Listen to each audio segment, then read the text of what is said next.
Jeet lecturer and select history.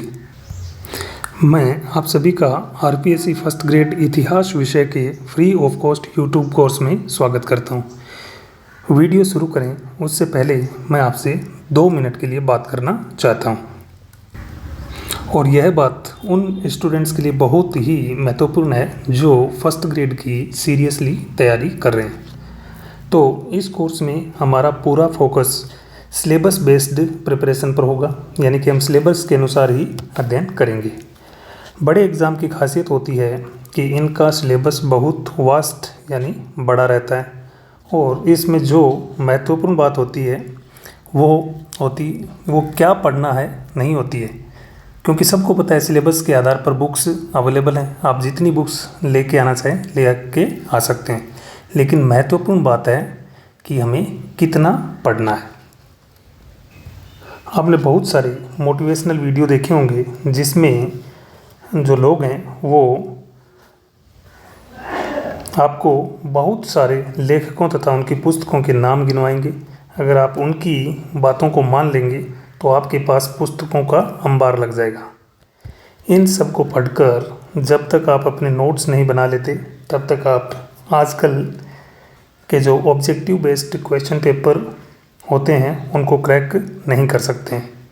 इस चीज़ को वो सब जानते हैं जो सफल हुए हैं, पर सफल होने के बाद अगर आप बड़े बड़े लेखकों की बड़ी बड़ी पुस्तकों के नाम नहीं गिनवाएंगे तब तक दूसरे आपकी बातों को गौर से सुनेंगे भी तो नहीं। लेकिन यह कम समय में जो प्रिपरेशन हम करते हैं, क्योंकि एग्ज़ाम का नोटिफिकेशन बहुत शॉर्ट नोटिस पर आता है और उतने समय में बहुत बड़ी वास्ट स्टडी नहीं की जा सकती है, और आपका जो स्टडी मटेरियल है वो लिमिटेड होना बहुत ज़रूरी है। लेकिन हमारा उद्देश्य रहेगा to the point syllabus based preparation. इसके तहत हम पहले कंसेप्ट को पढ़ेंगे तथा टॉपिक समाप्ति पर एक एमसीक्यू बेस्ड टेस्ट कंडक्ट करेंगे, जिससे हम जो पढ़े हैं उसको हम अपनी मेमोरी में स्थायी रूप से याद रख सकते हैं। इस मुहिम को अंजाम तक यानी सिलेक्शन तक पहुंचाने के लिए आपका सहयोग भी बहुत ज़रूरी है, और आप सहयोग करने के लिए चैनल को सब्सक्राइब करें, कंटेंट को लाइक एंड शेयर ज़रूर करें। आप कमेंट के माध्यम से ज़रूर बताना कि आपको कंटेंट कैसा लगा। और हम अपनी प्रिपरेशन का आगाज़ करेंगे सिलेबस के टॉपिक भारत में विदेशियों का आगमन, यानी coming of Europeans in India. तो इसके तहत हम पुर्तगाल, डच, ब्रिटेन, डेनिश तथा फ्रेंच का अध्ययन करेंगे, और इनका अध्ययन हम इसी क्रम में करेंगे क्योंकि ये भारत में इसी क्रम में आए हैं। तो शुरू करते हैं आज का टॉपिक, पुर्तगालियों का भारत में आगमन, क्योंकि पुर्तगाली ही भारत में सबसे पहले व्यापार करने के लिए आते हैं, वो भी समुद्री मार्ग के माध्यम से। तो कौन सी घटनाएं रही होंगी जिसके कारण इन यूरोपियंस को भारत में व्यापार करने के लिए समुद्री मार्ग के माध्यम से आना पड़ा। तो 1453 ईस्वी में पूर्वी रोमन साम्राज्य, जिसको कि बैजेंटाइन साम्राज्य भी कहते हैं, की राजधानी कॉन्स्टेंटिनोपल यानी इस्तांबुल, जो कि आज के तुर्की की राजधानी, किसकी? आज के तुर्की की राजधानी है इस्तांबुल। और ओटोमन साम्राज्य के तुर्कों का अधिकार हो जाने के कारण यूरोपीय लोगों का मध्य एशिया तथा पूर्वी एशिया के साथ स्थल मार्ग से व्यापार बाधित हो गया, और इसमें एक इम्पोर्टेंट मार्ग था सिल्क रूट, जो अफगानिस्तान और भारत से होकर के चीन तक जाता था, वो भी बाधित हो गया, जिसके कारण विभिन्न नए देशों तथा समुद्री मार्गों की खोज हुई, जिसमें भारत भी एक है। इन नई खोजों का नेतृत्व पुर्तगाल तथा स्पेन के साहसिकों, यानी साहसिक वो नाविक हैं जो समुद्री यात्राओं पर निकले, यानी एडवेंचरिस्ट्स ने किया, और ये पुर्तगाल और स्पेन बहुत ही छोटे देश थे। बार्थेलोमूडियाज, जो कि एक पुर्तगाल का नाविक था, ने 1488 ईस्वी में अफ्रीका महाद्वीप में कैप ऑफ स्टॉर्म की खोज की, जिसका नाम पुर्तगाल के राजा खोज की, और जिसका नाम पुर्तगाल के राजा जॉन द्वितीय ने बदलकर कैप ऑफ गुड होप कर दिया, जिसका हिंदी में नाम आप कह सकते हैं आशा अंतरीप। अगला पॉइंट, भारतीय गाइड अब्दुल मानिक के सहयोग से वास्को डी गामा 17 मई 1498 ईस्वी में केरल के कालीकट, वर्तमान में इसको कोझिकोड कहते हैं, तट पर पहुंचा, जहां पर उसका स्वागत कालीकट के राजा जमोरिन, जो कि एक हिंदू राजा था, ने किया तथा वास्को डी गामा ने उससे व्यापार करने की अनुमति प्राप्त की। तो पुर्तगालियों ने उससे व्यापार करने की अनुमति प्राप्त कर ली और व्यापार करने लगे। और इसका जो विरोध है अरबी तथा वेनिस जो थे ये इटली के व्यापारी थे, जो कि स्थल मार्ग से वहाँ पर पहले से ही व्यापार कर रहे थे, के व्यापारियों ने किया। तो अरबी तथा वेनिस के व्यापारियों ने पुर्तगालियों का विरोध किया, यानी राजा से कहा कि भाई आप इनको इधर व्यापार करने की अनुमति क्यों प्रदान कर रहे हैं। वापस जाते वक्त वास्को डी गामा भारत से मसाले लेकर गया तथा यूरोप में बेचकर इस पर 60 गुना लाभ कमाया। यानी उसने अगर 1 रुपये केजी कोई चीज़ खरीदी है तो यूरोप में उसको 60 रुपीज़ पर केजी के भाव से बेचा, यानी उसने 60 गुना लाभ कमाया। 1500 ईस्वी में भारत में पुर्तगालियों के द्वितीय अभियान का नेतृत्व कैब्राल ने किया। इंपॉर्टेंट है ये। तो 1500 ईस्वी में भारत में पुर्तगालियों के द्वितीय अभियान का नेतृत्व कैब्राल ने किया, जो कि असफल रहा क्योंकि वो बहुत ही क्रूर था और धर्मांध व्यक्ति था, तो ये असफल रहा। 1502 में वास्को डी गामा पुनः भारत आया और एक बार फिर 1502 में वास्को डी गामा भारत आता है। 1503 ईस्वी में कोचीन में पुर्तगालियों ने प्रथम फैक्ट्री तथा 1505 ईस्वी में कन्नूर में द्वितीय फैक्ट्री की स्थापना की।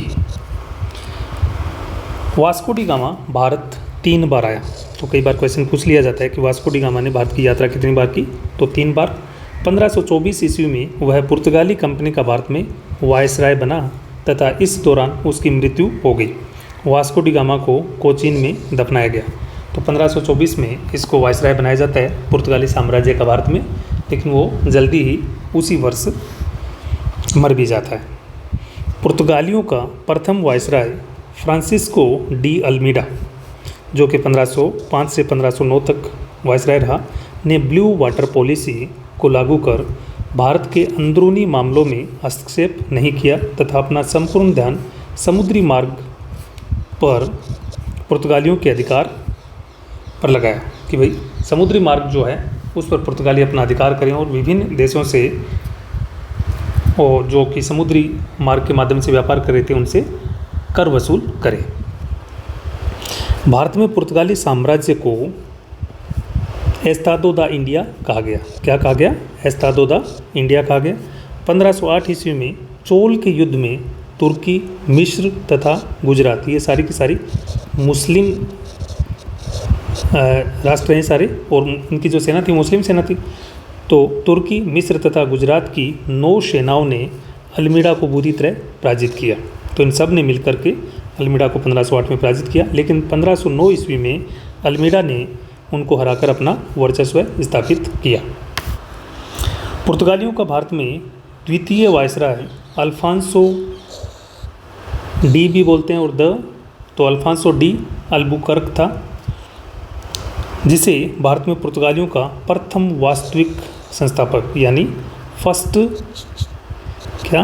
First real founder of Portuguese empire in India, यानी प्रथम वास्तविक संस्थापक माना जाता है। अल्बुकर्क के नेतृत्व में 1510 ईस्वी में पुर्तगालियों ने बीजापुर के सुल्तान यूसुफ आदिल शाह से गोवा छीन लिया। 1511 ईस्वी में दक्षिण पूर्व एशिया की महत्वपूर्ण मंडी मलका तथा 1515 ईस्वी में फारस की खाड़ी में अवस्थित हॉर्मुज पर अधिकार कर लिया तथा गोवा को पुर्तगाली सत्ता एवं संस्कृति के महत्वपूर्ण केंद्र के रूप में स्थापित किया। किसने? फ्रांसीसियों के रियल फाउंडर यानी वास्तविक संस्थापक अल्फांसो डी अल्बुकर्क ने। अल्बुकर्क ने पुर्तगालियों की भारत में जनसंख्या बढ़ाने के लिए उनको भारतीय महिलाओं से विवाह करने के लिए प्रेरित किया ताकि पुर्तगालियों की भारत में जनसंख्या बढ़ सके। कर्क ने सती प्रथा पर प्रतिबंध लगाया। तो पहला यूरोपियन है जिसने इधर साम्राज्य की स्थापना कर सती प्रथा पर प्रतिबंध लगाया। पुर्तगालियों ने सालसेट, बसीन, हुबली, दीव और तमिलनाडु के सांथोम पर अधिकार कर लिया। तो इन क्षेत्रों पर पुर्तगालियों ने धीरे धीरे अपना अधिकार जमा लिया।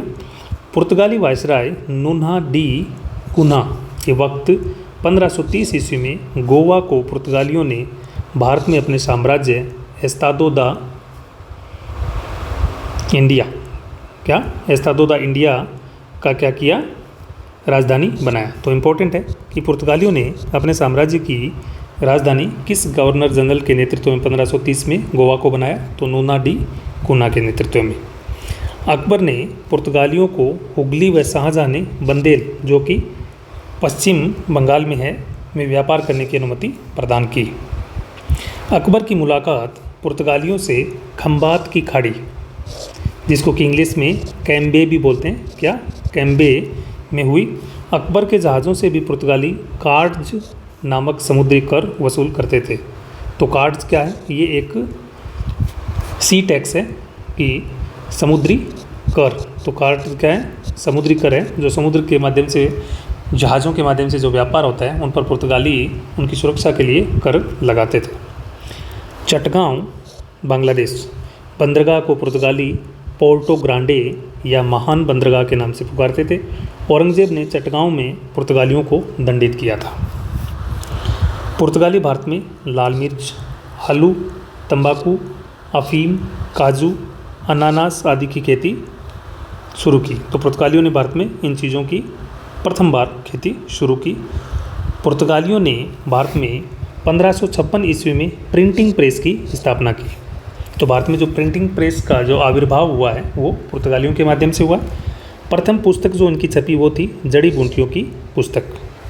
पुर्तगाली भारत में स्थापत्य की गोथिक शैली को अपने साथ लेकर आए, और गोथिक शैली के जो आपको साक्ष्य हैं, जो पुराने चर्चों के उदाहरण हैं, वो मुंबई में मिल जाएंगे, गोवा में मिल जाएंगे, क्योंकि मुंबई भी 1661 से पहले किसके अधिकार में था, पुर्तगालियों के अधिकार में था, पुर्तगालियों के।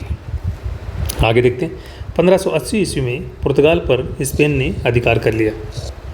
1588 ईस्वी में स्पेन के हर्मेडा नामक जहाजी बेड़े को ब्रिटेन ने हराकर एशिया क्षेत्र में पुर्तगाल तथा स्पेन की शक्ति को कम कर दिया। तो अब जो पिक्चर में आता है वो धीरे धीरे ब्रिटेन आना शुरू हो जाता है। पुर्तगाली ईस्ट इंडिया कंपनी एक चार्टर्ड कंपनी थी जिसकी स्थापना 1628 ईस्वी में हुई। तो पुर्तगाली जो ईस्ट इंडिया कंपनी उसकी स्थापना 1628 ईस्वी में होती है।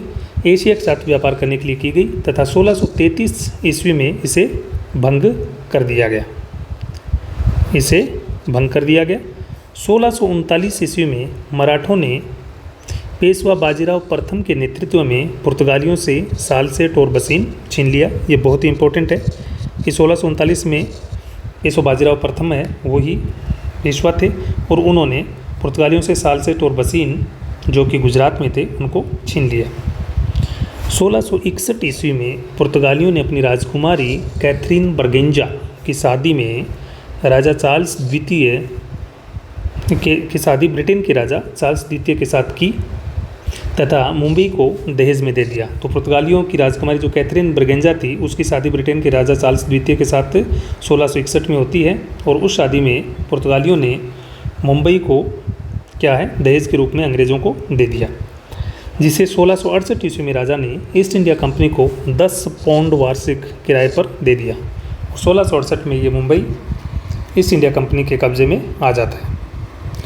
अंत में पुर्तगालियों का भारत में विस्तार केवल गोवा, दमन और दीव, जिसको कि ड्यू भी कहते हैं, तक ही रह गया, और 19 दिसंबर 1961 को ऑपरेशन विजय चलाकर भारतीय सेना ने गोवा, दमन, दीव, दादर व नगर हवेली को पुर्तगालियों से आज़ाद करवाया।